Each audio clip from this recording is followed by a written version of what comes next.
Welcome back to another episode of the Woo Pig Podcast.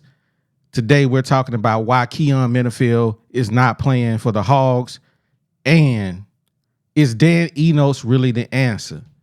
But before we get into that, you know what the business is.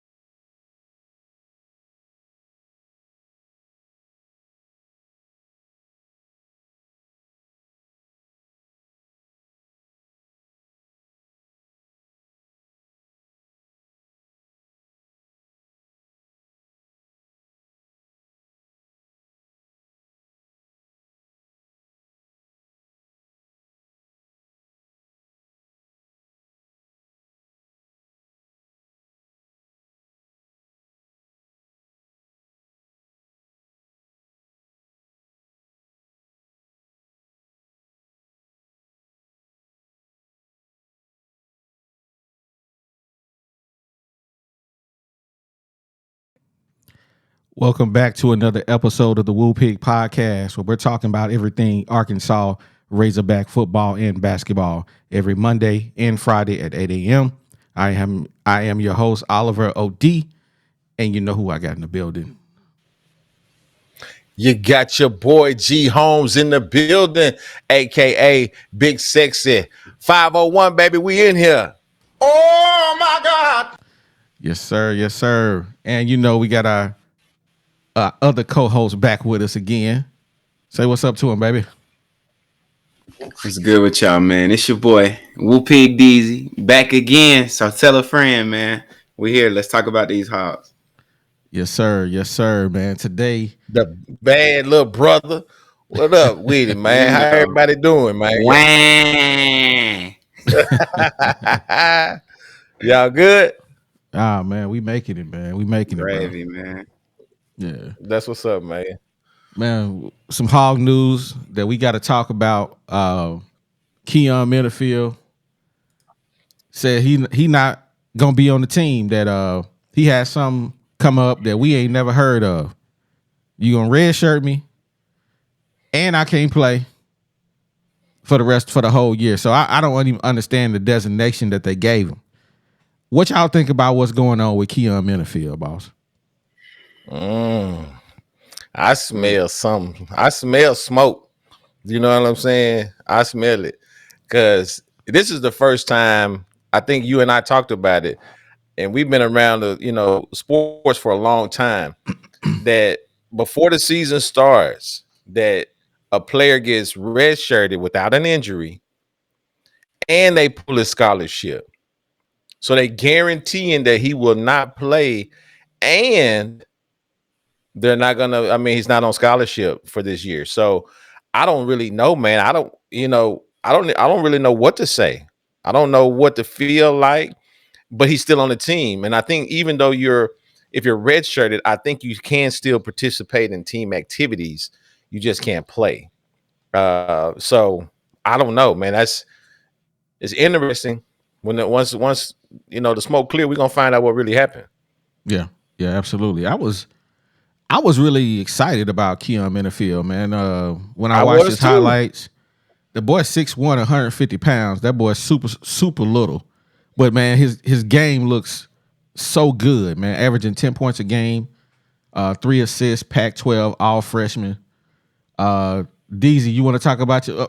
Did I do the keeping it real? I think that was me. Oh yeah. You did this one, yeah. All right, so basically, what I think is that it's a grade issue, but I feel like Arkansas should have did a better job doing their homework, making sure that his paperwork was together before announcing that he was going to be on the team, because he chose us over Tennessee, Alabama, Louisville, and Ohio State. So I think they should have did a better job with doing their homework on this guy. What you think? What you think the issue is, DZ? I gotta agree. I mean, what else could it be? It's obviously not something medical, because they could have put him on any type of medical hardship or something different. For it to be this specific problem, I can't see anything else. There was no type of suspension, so it's not like he got in a fight or any kind of legal trouble. So if it's not the grades, maybe some of those credits didn't transfer from the Pac-12. So the SEC a whole different dog. So it could be a number of things, man. But it don't sound good. I say that. But let's just say it was the grades. Don't you think they should have known that before saying, okay, you're on the team? That's what I'm saying. Yes.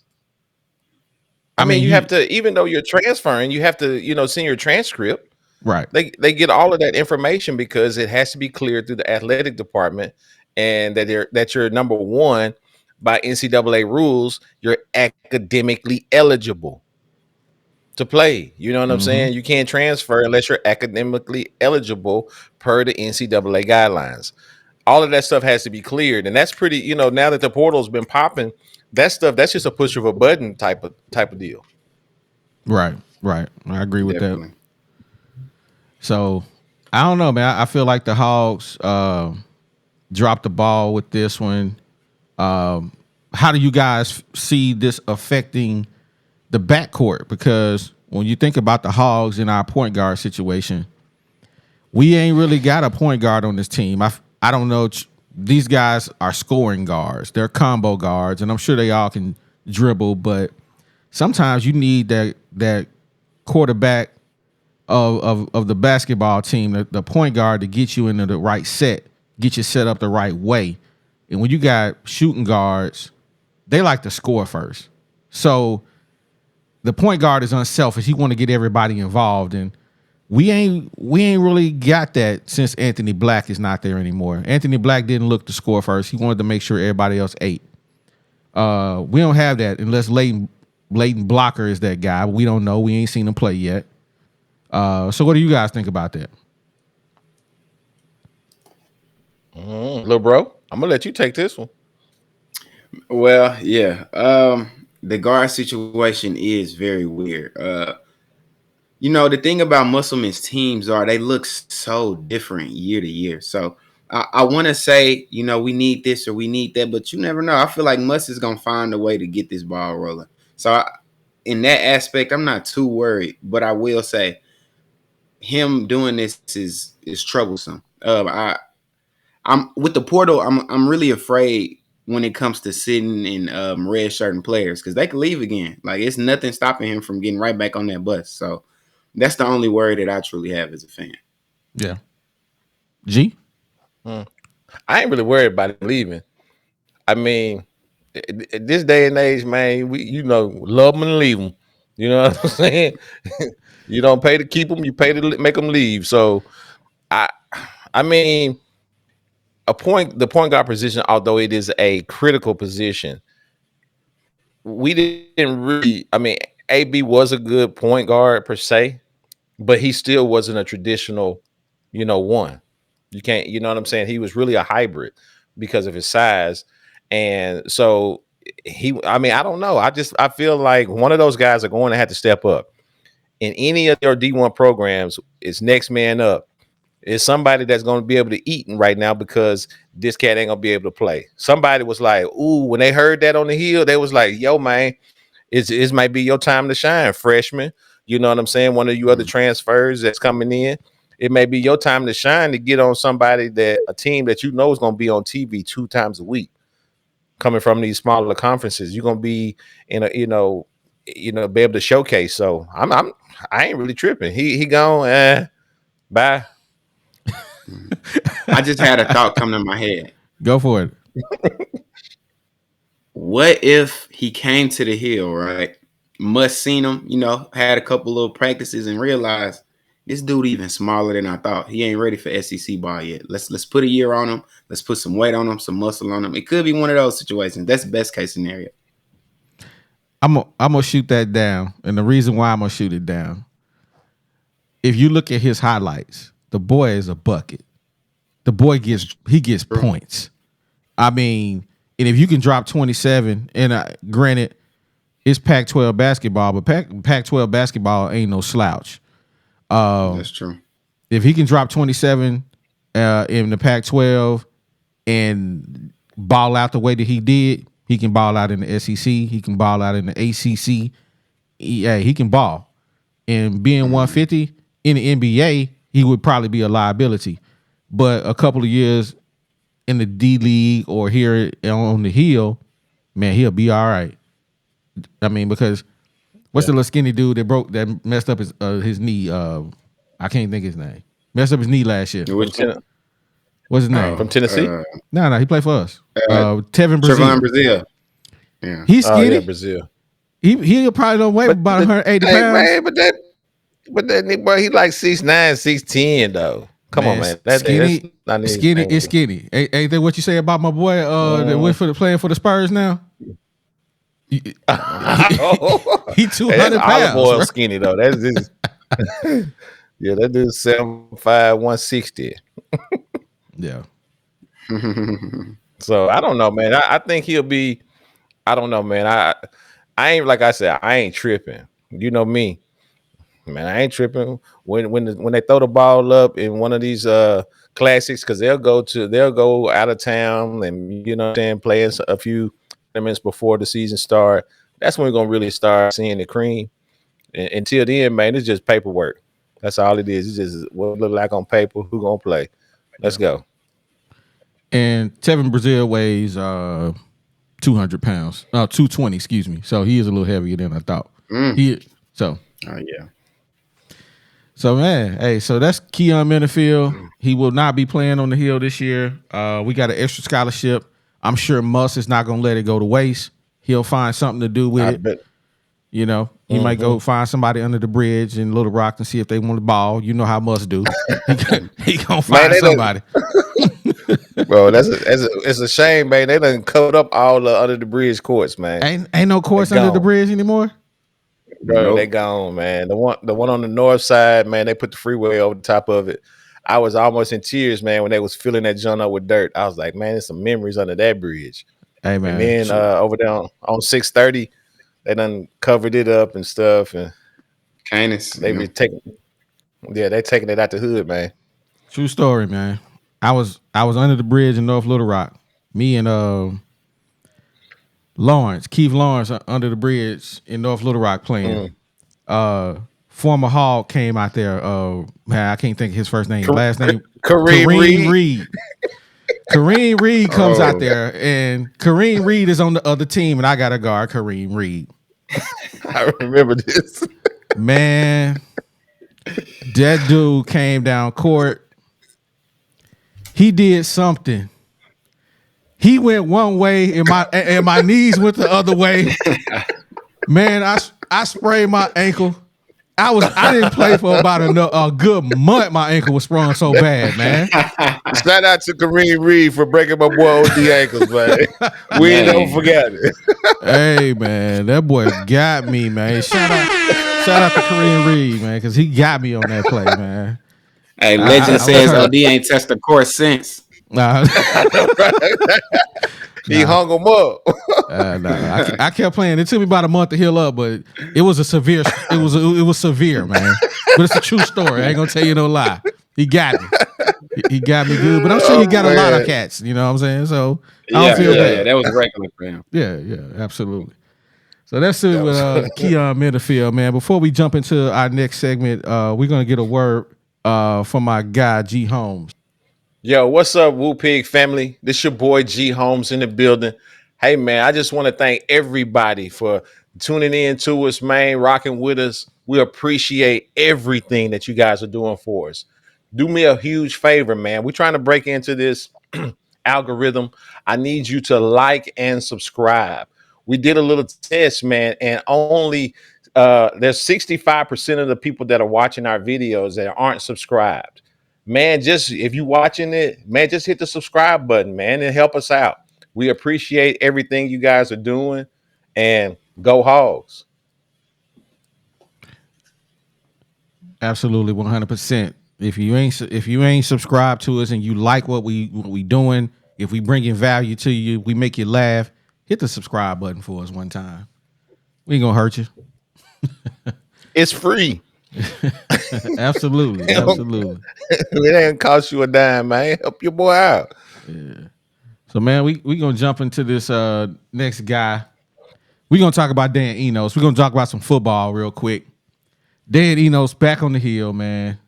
But the number one question is he the answer? Is Dan Enos the answer, bro? Who want to go first? I may never know. Let me talk about Dan Enos for just 1 second. Let me talk about Dan Enos.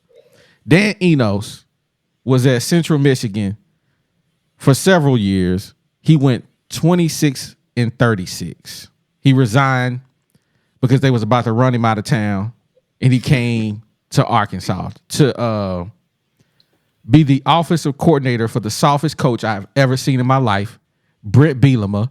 The boy blocked me on Twitter. He's soft, and I'm just gonna. That's forever what it is.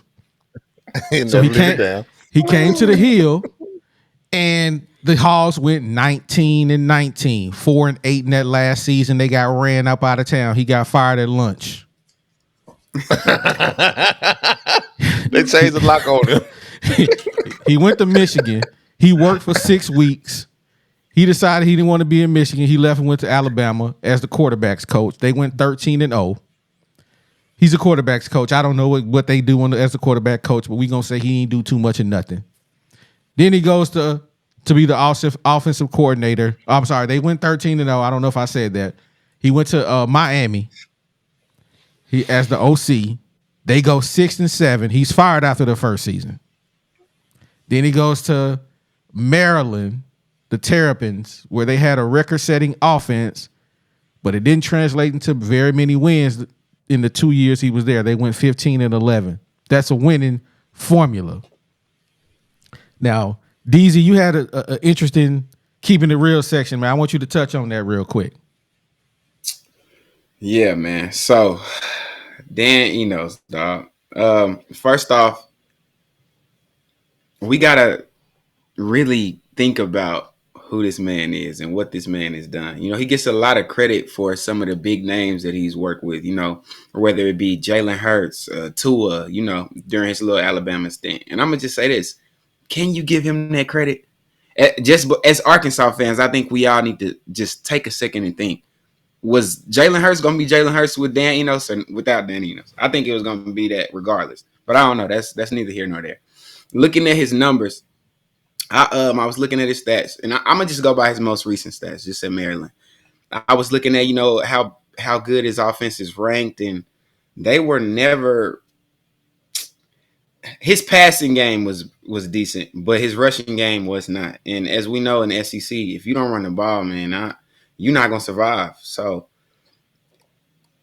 with my keeping it real section, the biggest thing we questioning is who really is Dan Enos? Is he that answer? Is he that guy? Is he gonna come? He replacing Kendall Browse. You know, a lot of people didn't like Kendall Browse, but Kendall Browse wasn't as bad as I think we remember him as. I think he was a bad situational play caller, but as far as his scheme and his offense, it wasn't terrible. So looking at the spring game, Dan Enos did a lot of screens and stuff I wasn't loving. But I will say, you know, the team was new to his offense, so he could have just been, you know, trying not to show too much too early. So I'm gonna give him a little grace. But as a young Hog fan, I'm on the fence with Dan Enos. I really don't know how to feel. Okay, that's what's up, G. What you think about Dan Enos? You gonna get the word on him. Look here, man. You know, that kind of like the girl that you used to know. You know what I'm saying? You had her for a little bit. She left. She went a few other places, and then you got her back. I don't know why. What was it about him that all the other OCs that are out here available that are great OCs? Why did he get that call from a coach that really has never coached with him? So it's not like they had a future. I mean, you know. Wait a minute. They had a season together. Yes. Yeah. That he was there. I think 1 year as when he was the offensive line coach. But still, I mean, you really have had no real experience with this guy, and the only thing you have is these records. So either he is one heck of an interview. And you know what I'm saying? That's the only thing I can think of. But for me, I'm on the fence. I need to see some new wrinkles in his offensive schemes. I need to see something different. Well, I know when I talk to OD, when you say something else, I already know what you're going to say. He run the same play over and over and over again. Hey, man. So that's not what you say. So what is he going to do? Exactly. So we have arguably the best backfield this year in the SEC, and that's quarterback and running back play. So with KJ and Rocket, what are you going to do with that? So for me, hey, you got to show me something. I agree 100%. You know, just like, you know, how I feel about taking ex-girlfriends back, man. I broke up with you for a reason. I ain't coming back and get you. So I don't know why we brought Dan Enos back. Maybe there's not much out there and he went with what's familiar. He knows Dan Enos. He's worked with him. So he decided, hey, I see what you're doing up in Maryland. Come back to the Razorbacks and prove these fans wrong that you were the man for the job. And maybe you just didn't have the recruits to run the offense that you wanted. But now you coming back to Arkansas with arguably the best quarterback, arguably the best running back, always top 3 in the offensive line, a upgraded tight end room, and some of the fastest receivers in the SEC. I don't want to hear this about, oh, it's a new offense, man. Hey, bro. Yeah. We trying to put together. We trying to learn it. You can kill yourself. Because if you come in here and y'all go 6-6, hey, man, they're going to be calling for your head. They're going to be running you up there John with the Brett Baptist. Bielema. You heard me? Brett Bielema going to be your only savior for another job. Because the Hog fans running you up out of town, man. Illinois, wherever, yeah, he doing all right at Illinois. I'm going to see if he'll unblock me on Twitter so I can congratulate him on doing a better job.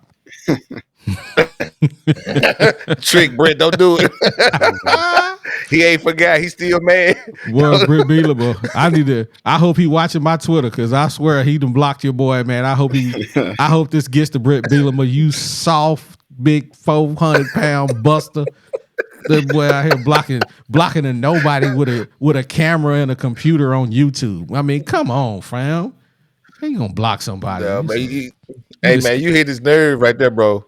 Hey, man, I wasn't the only one calling for the boy to get fired at lunch. He literally got fired at lunch. They told him at lunch, we're not gonna retain you after the game. It's over. It's done. Yeah. How you gonna get fired on? You got fired on lunch, not even on your day off. You got fired on lunch. Hey, man. Hey, now have a good game today. But when you get finished, the boxes change. Hey. Well, I guess getting fired at lunch ain't that bad. I mean, at least they didn't wait to the end of your work day to tell you, hey, you fired. I mean, I'm like, if you're gonna fire me at 8:05. Don't fire me at 5 o'clock or 4:55. No. I won't go home at the beginning of the day. Yeah, fire me before I get there. Hey, I got better things to do if you're gonna fire me. But I tell you what, you better make sure you have make sure you got my money too, though. Hey, well, fire me and give me my check. You get your check at the same time you got your check. Y'all want to know the saddest part about all of this? Bielema, the end of Bielema was when I start becoming a diehard fan. Like, you know, when you know all the players on the team, like, I remember they came out with this little documentary. They had like a little series on the Razorbacks, and it was like focused on Bielema. And I remember I was so tuned in. I knew every single player. It was tough. Was that the same season Riley Williams got hurt, or was that the season before? I think it was the same season. Remember that running back? That was the main reason Brett lost his job. Riley Williams, the third. He was the running back that was supposed to go crazy that season, and he ended up having a career-ending injury, and that was the end of Brett. Man, I don't even remember that name. So he wasn't significant in my radar. That's been a while ago. So we've been through a lot here on the hill since then. And you know, it's so sad that we got to listen to this dude. That's when he became a Razorback fan during some of the darkest days. Right. That's how you know I'm really about this. You feel me? Like this ain't play for me. Ooh, it started going bad after that, man. When they got that boy Chad Morris in there, oh my God, man! When we never to be outdone. Oh, that was terrible. We lost to Western Kentucky, bro. Well, but never last to be year outdone by Miss. Don't forget about John L. Smith. You remember John L. Smith when that he was was a the That interim. smile.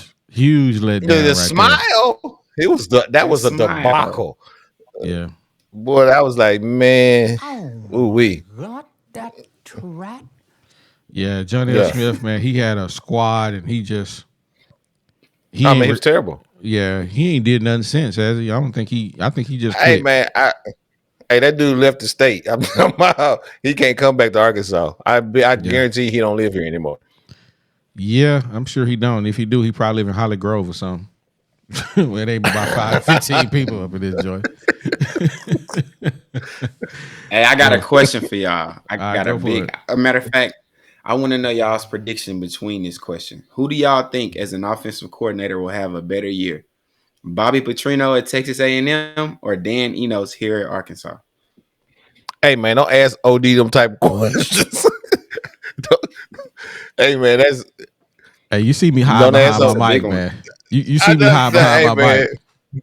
no, Hey man. don't ask OD that. Do you? I mean, I know you wasn't a fan when Bobby Petrino first came on the hill, man. But we was terrible when Bobby Petrino showed up, man. We had a quarterback that Houston Nutt had named Casey Dick. Casey Dick I under Houston Nutt kind of remember was, that a little bit. boy, he was trash. I mean, trash. I'm like, this dude can't hit the side of a barn, bro. He was terrible, man. Bobby Petrino came in there, the same quarterback. Man, he had that boy looking like he could win the Heisman. The same quarterback. Wow. He was slow.